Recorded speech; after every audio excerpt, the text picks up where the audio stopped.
ধুঁকতে থাকা দেশের ফুটবলে নবজাগরণের দূত হয়ে আগমন ঘটে হামজা চৌধুরীর।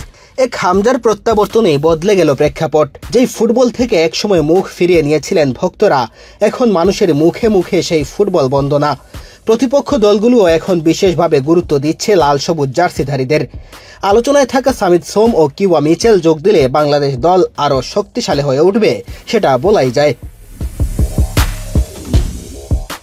এশিয়ান কাপ বাছাইয়ে বাংলাদেশের পরবর্তী ম্যাচ সিঙ্গাপুরের বিপক্ষে। সেই ম্যাচকে ঘিরে বাংলাদেশের ভক্তদের উন্মাদনা বেড়েই চলেছে। গুরুত্বপূর্ণ এই ম্যাচকে সামনে রেখে সিঙ্গাপুরও হাতে নিয়েছে বিশেষ পরিকল্পনা। সব ঠিক থাকলে এই ম্যাচ দিয়ে সিঙ্গাপুর দলে অভিষেক হতে পারে ইংলিশ চ্যাম্পিয়নশিপে খেলা ফুটবলার পেরি এনজির। বর্তমানে ইংলিশ চ্যাম্পিয়নশিপের দল শেফিল্ড ইউনাইটেডের হয়ে খেলছেন হামজা চৌধুরী। একই লিগে খেলা পেরি এনজিকে নিয়ে আলোচনা হচ্ছে।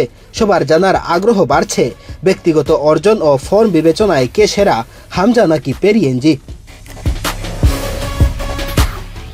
সময় যত ঘনিয়ে আসছে ততই এই ম্যাচকে নিয়ে আলোচনা বাড়ছে, আর এর মাঝে সবকিছু ছাপিয়ে আলোচনা হচ্ছে হামজা এবং পেরিকে নিয়ে।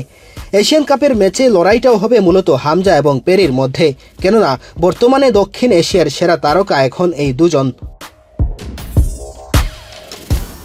বাংলাদেশ এবং ইংলিশ চ্যাম্পিয়নশিপের ক্লাব শেফিল্ড ইউনাইটেডের হয়ে বর্তমানে খেলছেন হামজা চৌধুরী। 28 বছর বয়সী এই তারকা ফুটবলার ডিফেন্ডার এবং মিডফিল্ড দুই পজিশনেই খেলতে পারেন। তার ক্যারিয়ারে তিনি মোট ম্যাচ খেলেছেন 116টি, গোল করেছেন 2টি। লেস্টার সিটির হয়ে তিনি জিতেছেন এফএ কাপ শিরোপা, ইএফএল চ্যাম্পিয়নশিপ ও এফএ কমিউনিটি শিল্ড। বাংলাদেশের জার্সি গায়ে জড়ানোর আগে ইংল্যান্ড অনূর্ধ্ব 21 জাতীয় দলের হয়েও খেলেছেন তিনি। ইংলিশ চ্যাম্পিয়নশিপের ক্লাব কার্ডিফ সিটির হয়ে খেলা পেরি এনজি একজন ফুলব্যাক ও সেন্টার ব্যাক পজিশনে খেলে থাকেন। হেড ইউনাইটেডের হয়ে ধারে খেলার পর 2015 সালে ক্রু আলেকজান্ডারের হয়ে তার পেশাদার ফুটবল ক্যারিয়ার শুরু হয়। 2021 সালে কার্ডিফ সিটিতে যোগ দেওয়ার আগে ক্রু আলেকজান্ডারের হয়ে 182টি ম্যাচ খেলেছেন পেরি। লিভারপুলে জন্ম নেওয়া পেরি এনজি দাদার সূত্রে সিঙ্গাপুর জাতীয় দলে খেলার যোগ্য।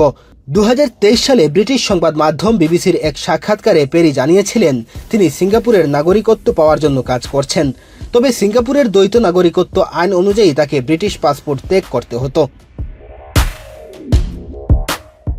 2025 সালের মার্চে আন্তর্জাতিক উইন্ডো চলাকালে লায়ন্সের সাথে প্রশিক্ষণের জন্য সিঙ্গাপুরে অনুশীলন করেন পেরি।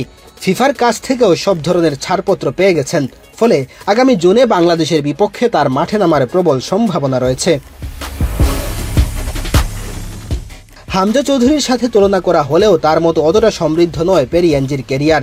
তবে পেরি যেহেতু ইংল্যান্ডের লিগে খেলে থাকেন, তাই তাকে নিয়ে আলাদা করে পরিকল্পনা সাজাতে হবে বাংলাদেশকে, কেননা বাংলাদেশের ফিনিশিংয়ে এমনিতেই দুর্বলতা রয়েছে।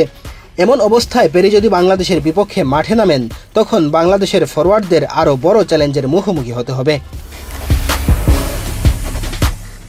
মেহেদী হাসান তালহা, বাংলাদেশ প্রতিদিন।